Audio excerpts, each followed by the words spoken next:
Hello, good morning, नमस्कार। आप सभी डीएलएड प्रशिक्षुओं का आपके अपनी यूट्यूब चैनल ऑनलाइन शिक्षण पर बहुत बहुत स्वागत है।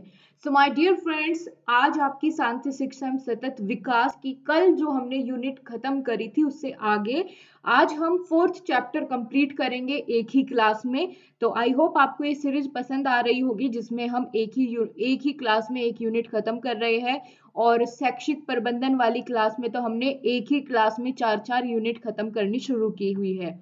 दोस्तों, शाम 5 बजे वाली क्लास में अभी नहीं ले पा रही हूँ फैमिली फंक्शन की वजह से, लेकिन जल्द ही मैं उसको भी कंटिन्यू करूंगी और नंबर ऑफ क्लासेस भी बढ़ाऊंगी।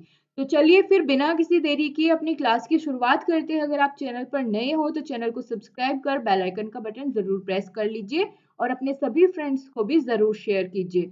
तो चलिए शुरू करते हैं। आज का जो हमारा चैप्टर रहने वाला है उसका नाम है सहपाठी के आंतरिक संबंधों की समझ एवं आपसी संबंधों का विकास, जिसे हम इंग्लिश में कहेंगे development of peer relationship and interpersonal understandings. तो यही रहने वाली है हमारी आज की 4th यूनिट। इसमें हम क्या क्या सीखेंगे? इसमें हम पीयर रिलेशनशिप को कैसे डेवलप करें, मतलब जो संगी साथी है ना, उनको कैसे डेवलप करें, बच्चों के विकास में उनके फ्रेंड्स की क्या भूमिका रहती है, उनका क्या रोल है, उनकी क्या विशेषताएं हैं, सामाजिक बोध क्या होता है। ठीक है, इन सब टर्म्स के बारे में जानेंगे जो कि इसी चैप्टर का, इसी यूनिट का हिस्सा है। तो चलिए सबसे पहले तो हम यही समझ लेते हैं कि पीयर रिलेशनशिप या संगी साथी हम किसको कहते हैं। चलिए, तो संगी साथी प्राय छात्रों के उस समूह को कहते हैं जिसके सदस्य प्राय उसी कक्षा अथवा स्तर के होते हैं। संगी साथी कह लो या फिर कह लो सहपाठी, तो कैसे भी आपसे पूछा जाए आप इसका सेम जवाब।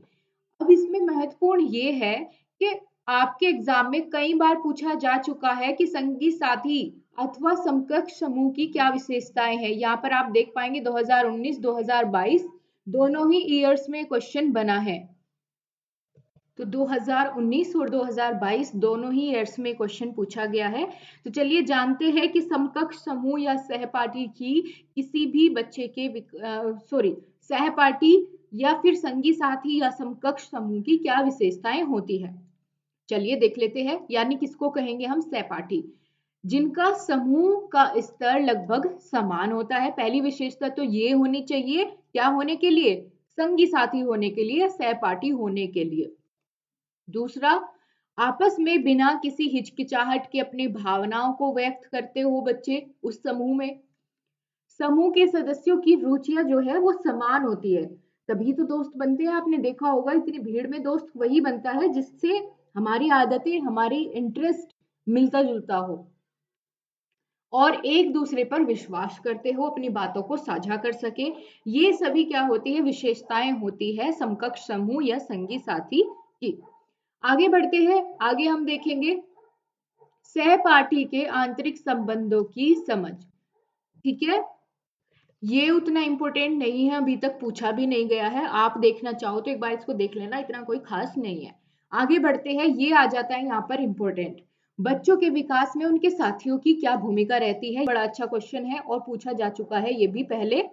तो चलिए एक एक करके जानते हैं। पहला है शारीरिक विकास में भूमिका, कि बच्चे के शारीरिक विकास में क्या भूमिका होती है।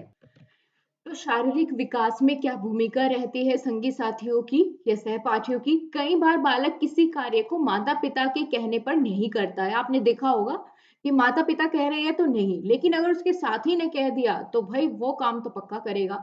ठीक है, तो साथियों के कहने पर कर देता है।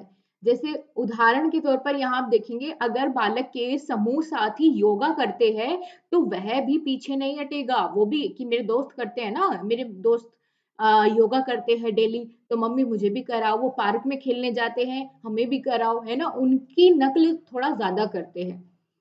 आगे है भाषा विकास में भूमिका। भाई बहुत बड़ी भूमिका है भाषा विकास में। जैसे उसके साथी समूह वाले बच्चे बोलते होंगे वैसे ही उसका भी उच्चारण होगा। अगर वो गलत शब्दों का प्रयोग करते हैं, गाली देते हैं, आप शब्द बोलते हैं, तो जाहिर सी बात है आपका बच्चा भी वही चीजें सीख करके आएगा। तो उसके साथियों का, उसकी भाषा विकास में भी भूमिका उनकी होती है। कौशलों के विकास में भूमिका भी संगी साथियों की पड़ती है, कि अगर दोस्त को कुछ ज्यादा आता है, कोई भी नया स्किल आता है, तो वो हेल्प करता है दूसरे के सीखने में, है ना। दूसरे बच्चे भी उस ग्रुप के उस चीज को सीख जाते हैं। सामाजिक गुणों के विकास में भी बहुत बड़ा योगदान रहता है सहपाठियों का या उसके साथी समूह का बालक के। भाषाई विकास, ये तो हमने देख लिया ऊपर, भाषाई विकास में भी भूमिका रहती है।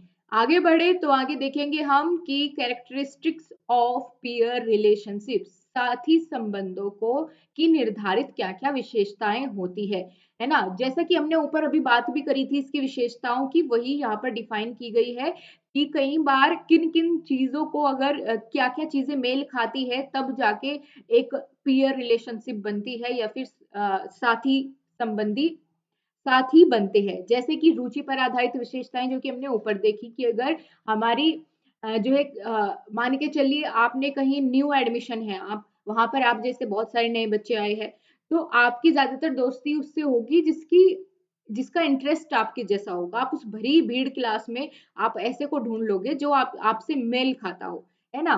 कई बार आर्थिक स्तर को देख करके भी जो है संबंध बनते हैं। धार्मिक स्तर से संबंधी विशेषताएं भी होती है कि ज्यादातर देखा गया है कि अगर एक धर्म के हैं तो वो जल्दी दोस्त बन जाते हैं, ये चीज भी देखी जाती है। मानसिक स्तर संबंधी विशेषताएं भी और राजनीतिक स्तर संबंधी विशेषताएं भी यहाँ पर फर्क डालती है। ये सभी कैरेक्टरिस्टिक्स है पीयर रिलेशनशिप के।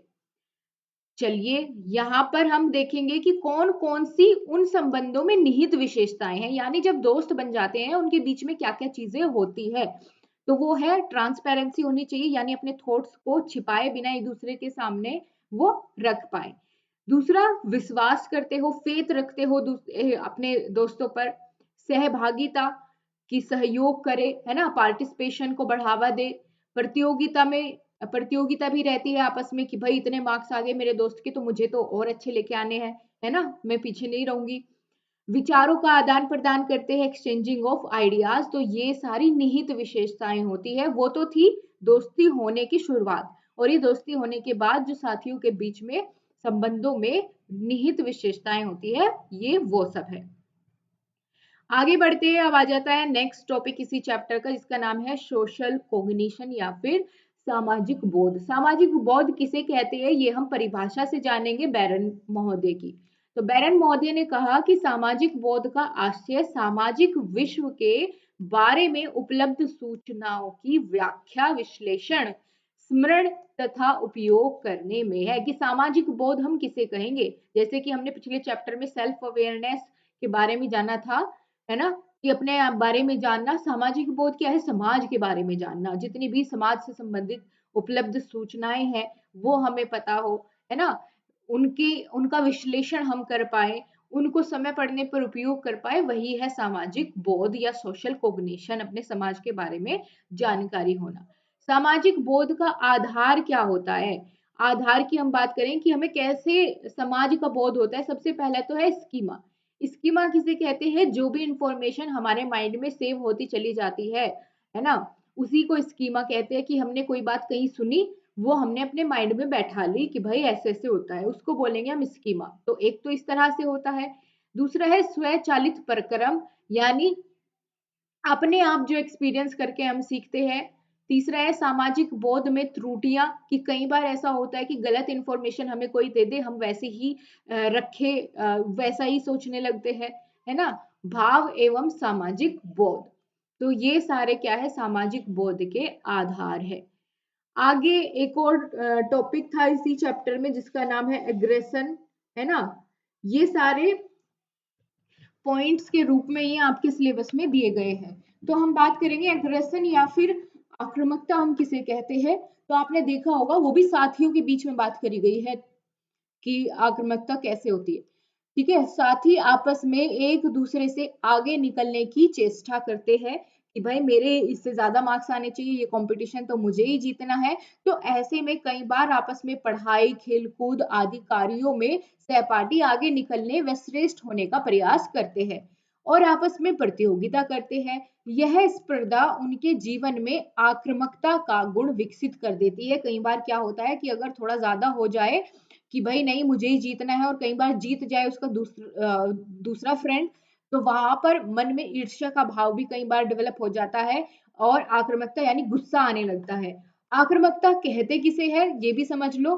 तो एक शारीरिक एवं मौखिक व्यवहार है आक्रामकता, जो कि किसी को चोट पहुंचाने के उद्देश्य से किया जाता है, कि सामने वाले को ठेस पहुंचाने के लिए के उद्देश्य से जो व्यवहार किया जा सकता है, वो चाहे शारीरिक हो, है ना, धक्का मुक्की, या फिर मौखिक हो कि भाई कुछ गलत अपशब्द बोल देना उसको, वही क्या कहलाता है, आक्रामकता कहलाता है।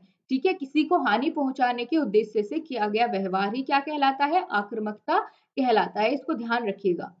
अब ये कैसी कैसी होती है, खेल संबंधी होती है कई बार, है ना, कई बार विचार न मिलने पर भी हो जाती है। सांवेगिक अस्थिरता होती है इसमें, कि अपने जो संवेग है, अपने इमोशन से उन पे कंट्रोल नहीं रहता कई बार, है ना, बाद में पछतावा होता है, लेकिन उस समय दोस्ती टूट जाती है। सामाजिक गुणों का अभाव होने की वजह से कहीं ऐसा देखा जाता है। मानसिक एवं शारीरिक स्वास्थ्य का अभाव हो तो भी ऐसा बहुत जल्दी होता है। नेक्स्ट टॉपिक आ जाता है आपका, गाइज अगर आपने वीडियो को अपने फ्रेंड्स के साथ शेयर नहीं किया है तो उनके पास भी एक बार फटाफट से शेयर कर दीजिए, बुला लीजिए सभी को। अपने जितने भी ग्रुप्स में आप जुड़े हुए हैं, कॉलेज के ग्रुप्स हो या फिर आपका फ्रेंड सर्किल हो, उन सभी को जरूर शेयर करिएगा वीडियो। चलिए आगे बढ़ते हैं। तकनीकी एवं साथी संबंध, यानी टेक्नोलॉजी और पीयर रिलेशनशिप को बढ़ाने में किसी तकनीक का क्या इस्तेमाल होता है या फिर उसकी क्या भूमिका है। तकनीक के विकास ने आज प्रत्येक बालक को दूसरे देशों की संस्कृति एवं सभ्यता को प्रत्यक्ष रूप में देखने का अवसर दिया है, कि वे ना सिर्फ अपने देश तक सीमित है, यहाँ तक कि अपने जो दूसरे देश है, पड़ोसी देश है, या यूं कह लीजिए विश्व के अन्य देशों के बारे में भी, कि भाई आपने देखा होगा ना कि कोरियन के बहुत ज्यादा फैन देखने को मिलते हैं इंडिया में भी, तो वो दूसरे देशों की भी संस्कृति को, सभ्यता को प्रत्यक्ष रूप से देख पाते हैं। किसकी हेल्प से, तकनीक की हेल्प से, टेक्नोलॉजी की हेल्प से ही तो ये संभव हुआ है। तकनीकी विकास द्वारा साथी संबंधों के विकास की प्रक्रिया पर पड़ने वाले प्रभावों को नीचे स्पष्ट किया गया है, कि क्या रोल है टेक्नोलॉजी का जो साथी संबंध है उनको विकसित करने में। ठीक है, उनका क्या प्रभाव पड़ता है।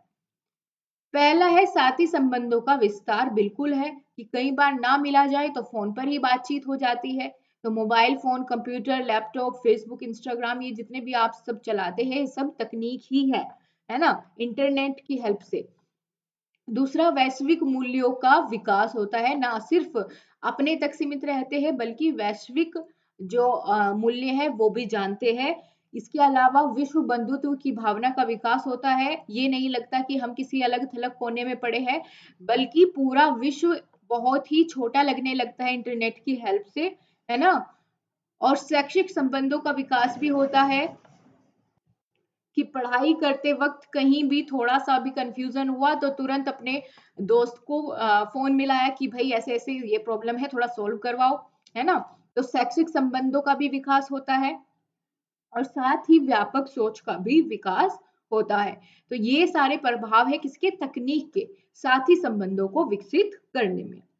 अब हम बात करेंगे स्वस्थ साथी संबंधों को बढ़ाने के उपाय, कि एक पॉजिटिव या हेल्दी रिलेशन बना रहे, उसको बढ़ावा देने के लिए कौन कौन से उपाय है।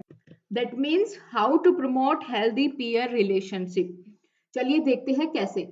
तो पहला जो हम इसमें टाइप पढ़ेंगे वो है विद्यालय संबंधी उपाय, कि विद्यालय में रहकर जो चीजें की जा सकती है, जो उपाय किए जा सकते हैं एक हेल्दी पीयर रिलेशनशिप को बढ़ावा देने के लिए, वो क्या क्या हो सकती है। पहला है सामूहिक गतिविधियों की व्यवस्था, कि शुरुआत में आपने देखा होगा, और खास करके अब जो नई शिक्षा नीति आई है उसके माध्यम से भी कहा गया कि ज्यादा से ज्यादा बच्चों के अंदर सामाजिक गुणों का विकास वो कैसे होगा, कि जब बच्चे आपस में बोलचाल करेंगे, बातचीत करेंगे और समूह गतिविधियां करेंगे, तो उनके अंदर बहुत सारी चीजें अपने आप ही बिना सिखाए डेवलप हो जाती है, जैसे टीम वर्क हो गया, है ना, दूसरे की हेल्प करना, उसके इमोशंस को समझना, ये सारी चीजें विकसित होती है अगर हम बच्चे को सामूहिक गतिविधियों में डालते हैं। आगे आ जाता है समानता का व्यवहार, बच्चों के, सभी बच्चों के साथ समान व्यवहार करना, किसी को ज्यादा स्पेशल फील ना करा के, किसी को ज्यादा परेशान ना करके सबको इक्वली ट्रीट करना, ये टीचर का फर्ज है। पहला, दूसरा, तीसरा, जिसमें भी जो भी हम बात करेंगे इसमें वो टीचर का रोल है यहाँ पर, कि विद्यालय में क्या-क्या ऐसा कराया जाए जिससे बच्चे के स्वस्थ साथी संबंध जो है वो बढ़े। तीसरा है पाठ्यक्रम सहगामी क्रियाओं की व्यवस्था कि पढ़ाई के साथ-साथ और भी अन्य क्रियाएं हो, खेलकूद हो, है ना, डांस हो या फिर कोई भी सांस्कृतिक प्रोग्राम हो, साप्ताहिक बाल सभा हो, मेले का आयोजन किया जाए, शैक्षिक मेले का, स्वतंत्रता का वातावरण रहे विद्यालय में, है ना। तो ये सारे उपाय हो गए। अब हम बात, वो तो थे विद्यालय संबंधी, अब हम दूसरा टाइप है समाज एवं परिवार संबंधी क्या क्या उपाय हो सकते हैं उन पर बात करेंगे। ठीक है, परिवार या समाज को क्या करना चाहिए जिससे बालकों के आपस में एक हेल्दी रिलेशनशिप डेवलप हो, ना कि उनके बीच में एग्रेशन वाली भावना आए। तो चलिए पहला देखते हैं, बालकों के मित्रों का सम्मान करें। परिवार के सदस्य अगर बच्चे के साथ उसका मित्र आ रहा है तो उसका सम्मान करना चाहिए। साथ ही नैतिकता की भावना का समावेश करें अपने बच्चे को भी। परिवार का ही ये दायित्व बनता है, उसके समाज का ही दायित्व बनता है कि उसमें नैतिकता जैसी भावनाओं का विकास करे, उसके अंदर मॉरल वैल्यूज डेवलप करे। अभिभावकों की भी व्यापक सोच हो। कभी भी बालक को ये ना बोले कि अगर आ, आप दूसरी कास्ट के लोगों से दोस्ती नहीं कर सकते, दूसरे बच्चों से, है ना, ऐसी शिक्षा नहीं बिल्कुल दे। जाति धर्म संबंधी संकीर्ण सोच का अभाव नहीं होना चाहिए माता पिता परिवार और समाज के बीच में। ठीक है, तो ये हो गए समाज और परिवार संबंधी उपाय बालकों के बीच में क्या करने के, एक हेल्दी पीयर रिलेशनशिप डेवलप करने के। जी, तो ये यूनिट यहीं पर खत्म होती है। ये बहुत छोटी सी यूनिट थी, आपने आई होप क्लियर हो गई होगी, आपको समझ आई होगी। ठीक है, फोर्थ यूनिट हमारी इसी के साथ कंप्लीट होती है। और कैसी लगी आपको क्लास जरूर बताइएगा। अगर पसंद आई है दोस्तों तो वीडियो को लाइक जरूर कीजिए और अपने फ्रेंड्स को शेयर भी, ताकि मैं आपको और ज्यादा क्लासेस प्रोवाइड कर सकूं। Okay, so thank you so much. मिलते हैं आपसे नेक्स्ट क्लास में, तब तक के लिए नमस्कार, जय हिंद, वंदे मातरम।